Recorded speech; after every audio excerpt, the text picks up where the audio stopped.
Fala galera, eu sou Ricardo Quartim, da revista Mundo dos Super-Heróis e do blog Chamando Super Amigos. E esse é mais um Drops Ricardo Quartim.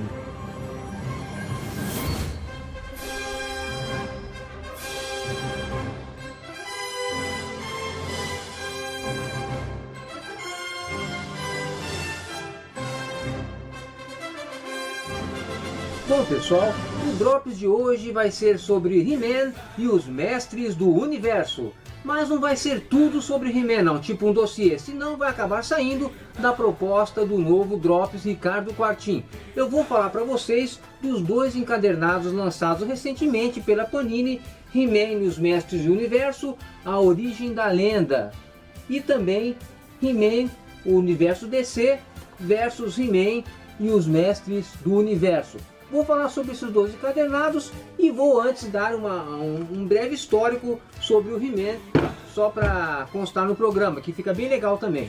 Mas eu vou explicar para vocês agora, para quem está chegando agora, que não acessa as redes sociais, tipo o Facebook, que não está sabendo das mudanças dos Drops Ricardo Quartim.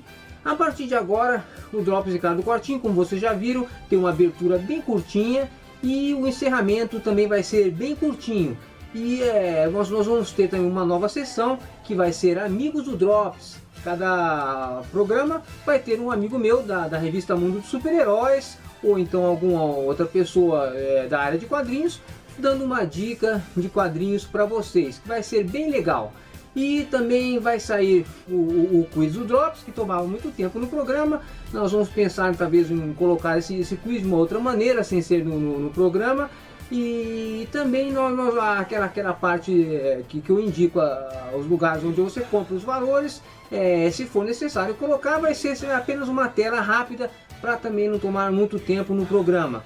O programa vai ser mais curto, vai ser de 8 a 10 minutos, porque quem gostava dos drops grandes vai continuar assistindo. E as pessoas que não assistiam porque tinham preguiça, às vezes um programa muito longo, vão passar a assistir o Drops. As informações vão continuar com a mesma qualidade para vocês, é claro, né?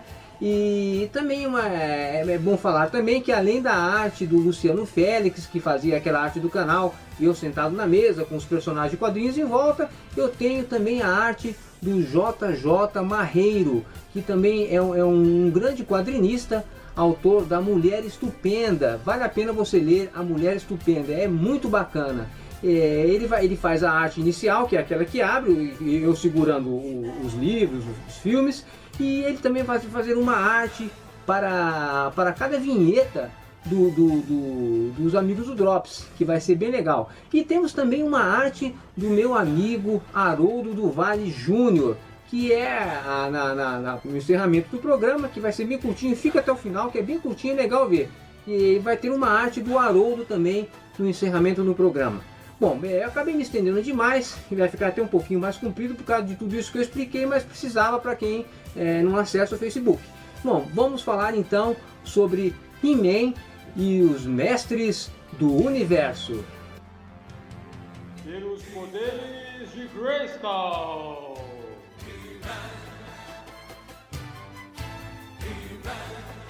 Eu assisto Drops. Dizem as lendas que a Mattel, que é responsável pelos brinquedos do He-Man, resolveu lançar uma série de brinquedos baseados no filme Conan o Bárbaro de 1982, mas que percebeu que eram muito violentos para crianças e poderia ocasionar um grande fracasso comercial. Então desistiu da ideia e resolveu aproveitar os protótipos que já estavam feitos e lançaram a série de brinquedos de He-Man e os Mestres do Universo. Tanto que a própria Conan License Company, que era responsável pelos direitos do personagem, processou a Mattel por fazer isso. Lançaram uma linha de brinquedos baseadas, plagiando o Conan o Bárbaro. Mas essa história pode ser um pouco diferente do que contam por aí. O que pode ter acontecido é que a Conan License Company realmente procurou a Mattel para produzir peças baseadas no Conan o Bárbaro. E a Mattel pode mesmo ter percebido que era muito violento e desistiu da ideia, lançando depois He-Man e os Mestres do Universo. Só que aí a Conan License Company, bronqueada com a Mattel por ter feito isso, acabou entrando com uma ação de plágio em cima da fabricante do brinquedo. E a Mattel, através do seu designer Roger Sweet, apresentou vários protótipos, provando que ele já vinha desenvolvendo esse visual há muitos anos antes do filme Conan o Bárbaro ser produzido. E ele, tanto que ele apresentou umas imagens do visual do He-Man com visual de astronauta, um outro que era um visual com roupa de soldado, e o visual mais próximo do He-Man com aquele visual de bárbaro, só que em vez do cabelo loiro, o cabelo preto. É até engraçado, imagina se o He-Man fosse escolhido o He-Man astronauta, seria muito esquisito, na verdade o He-Man soldado, né? Então, e aí, passado um tempo depois que o filme foi lançado, a Conan License Company se arrependeu e resolveu lançar uma linha de brinquedos, e procurou a Renko e lançou uma linha de brinquedos baseadas no filme de Conan o Bárbaro, que vocês podem ver aí, olha na imagem aí, vocês vão ver como esse Conan da Renko parece um pouco com o He-Man da Mattel. Dá uma olhada nessa imagem aí, ó. A Mattel não admite muito essa história, mas vocês podem notar, não tem como negar, que ela se baseou em muitas figuras das HQs do Conan da década de 1970 para produzir seus personagens. Note o material de referência que eles usaram, olha só o feiticeiro Tussadum das histórias do Conan, como ele era parecido com o esqueleto do He-Man. Dá uma olhada nessa imagem, olha só que interessante. Viram só como parece? Quando a Mattel lançou a linha de brinquedos do He-Man, lançou junto com cada um deles um mini gibi, que era um gibizinho mais ou menos desse tamanho, que contava as histórias dos personagens para que as pessoas pudessem conhecê-los. E ao mesmo tempo, em parceria com a DC Comics, lançou aquele crossover Superman vs He-Man, que é esse que a Panini publicou recentemente. Tudo isso antes do desenho. Então, por isso, as histórias eram ligeiramente diferentes. A mitologia do He-Man, que você conhece das animações, ainda não havia sido estabelecida. O Príncipe Adam, que era aquele meio bobão, meio covardão, que se transforma no He-Man, ainda não existia. He-Man era apenas um bárbaro. E o Eternia não era um planeta, e sim um reino. E o esqueleto possuía a outra metade da espada de He-Man, que juntas davam um grande poder. E tinha mais algumas outras pequenas diferenças. E essa mudança veio a ver quando estreou o desenho, que criaram essa nova história para o He-Man, que ele é o Príncipe Adam, e aquela famosa frase que ele diz: "Pelos poderes de Grayskull, eu tenho a força". Essa frase que ele diz surgiu na animação.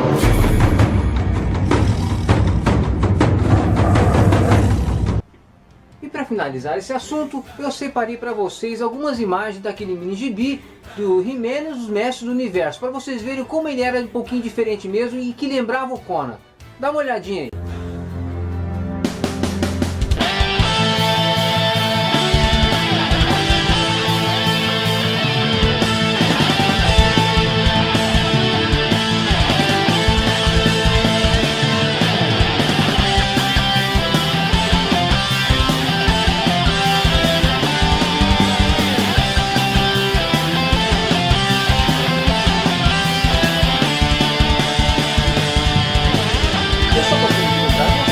Essa linha da Mattel de brinquedos do He-Man que eu estou citando aqui é só a primeira linha clássica do He-Man. Eu não estou falando de todas as linhas de brinquedos baseadas em todas as animações do He-Man, senão eu me estenderia demais. Se você estiver interessado em saber mais sobre os brinquedos e action figures do He-Man, você pode adquirir através do site da Editora Europa, que vai estar aqui embaixo, essa revista Mundo dos Super-Heróis, número 44, que é aquela da capa do Homem de Aço.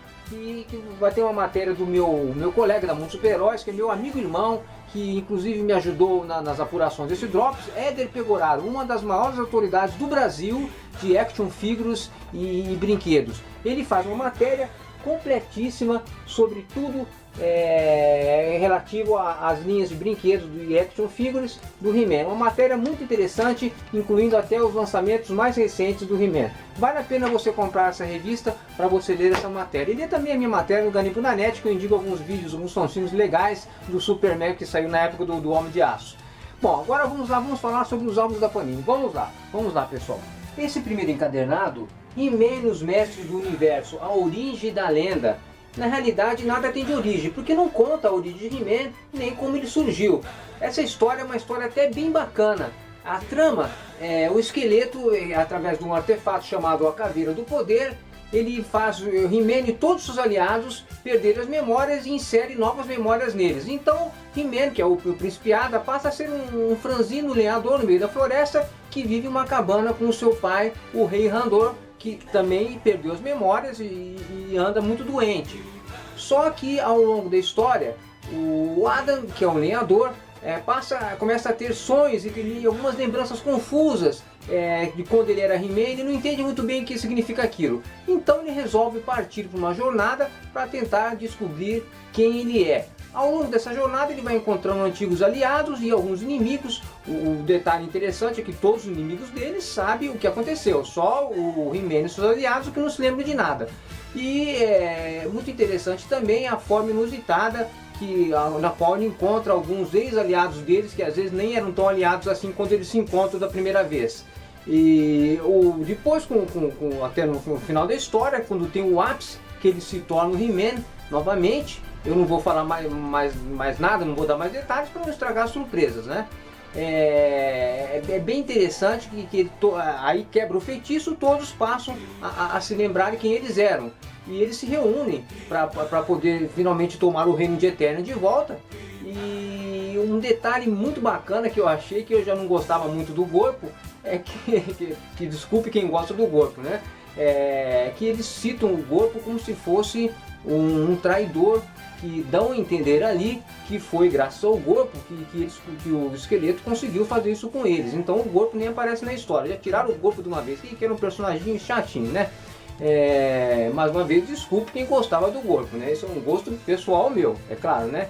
Então, e é uma história muito bacana, e apesar de ser parecido com algumas coisas que a gente já viu na Marvel, na DC, aquele negócio de os personagens esquecem que eles são, vão para outra realidade, depois se lembram, mas a forma como a trama é conduzida é muito bem feita e vale a pena você ler esse encadernado He-Man, a origem da lenda. Inclusive está bem adulto, tem umas cenas assim bem violentas, né? Que não é aquele He-Manzinho bonzinho não, olha só essa cena de batalha aqui, ó.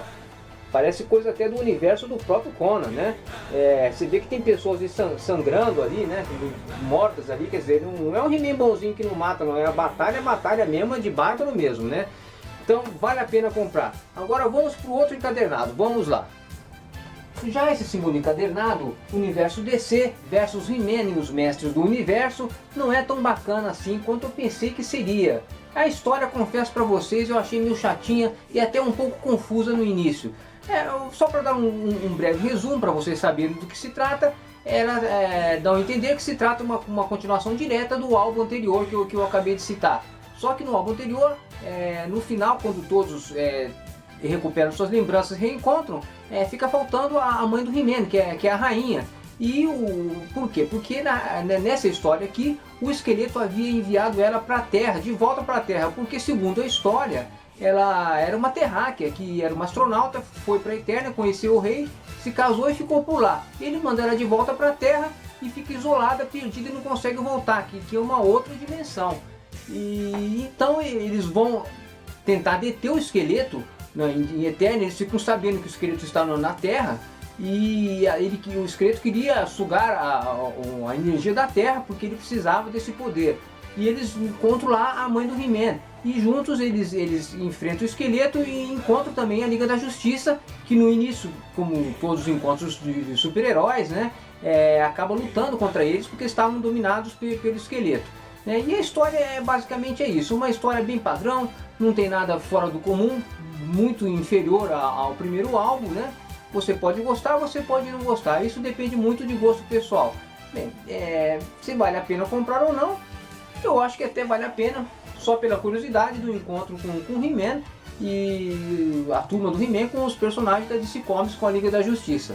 Bom, agora vamos ver a nova sessão do Drops, que é os amigos do Drops, com a dica do nosso amigo J. Silvestre. Vamos lá, fala aí, Jota.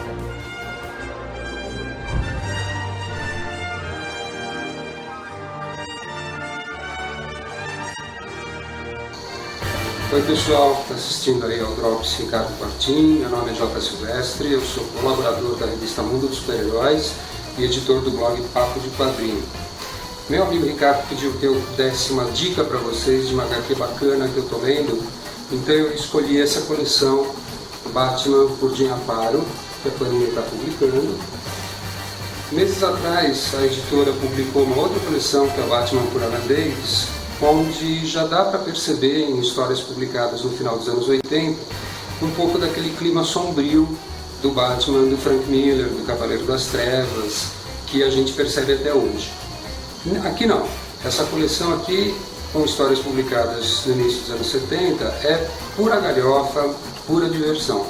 Para vocês terem uma ideia, deixa eu ver se dá para mostrar aqui, nessa capa um vilão interage com o próprio autor pedindo para que ele matasse o Batman.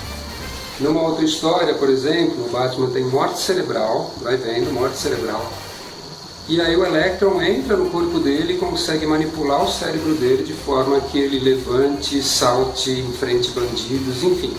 É uma série de histórias nonsense, muito divertidas. Muita gente hoje torce o nariz para essas histórias, mas a minha sugestão é que não dá para se ler essas histórias com o olhar de hoje. Elas são retratos de uma época em que os quadrinhos eram mais inocentes e que não tinham essa necessidade, essa preocupação de serem realistas, de serem sombrios, como são hoje. Então a minha sugestão é que você sente na cadeira, se divirta, se entregue para esses roteiros nonsense do Bob Haney e a arte fenomenal do mestre Jim Aparo. São 4 edições que a Panini publicou, um preço de R$ 23,90 cada uma, eu acho bastante honesto pelo capricho da produção. Uma coleção que vai ficar bonita na estante e com histórias bastante divertidas. É isso. Minha dica para o Drops Ricardo Quartim é essa. Aproveitem o programa e até uma próxima. É isso aí, pessoal. Espero que tenham gostado do novo Drops. Obrigado por me assistirem e até a próxima com mais um Drops Ricardo Quartim.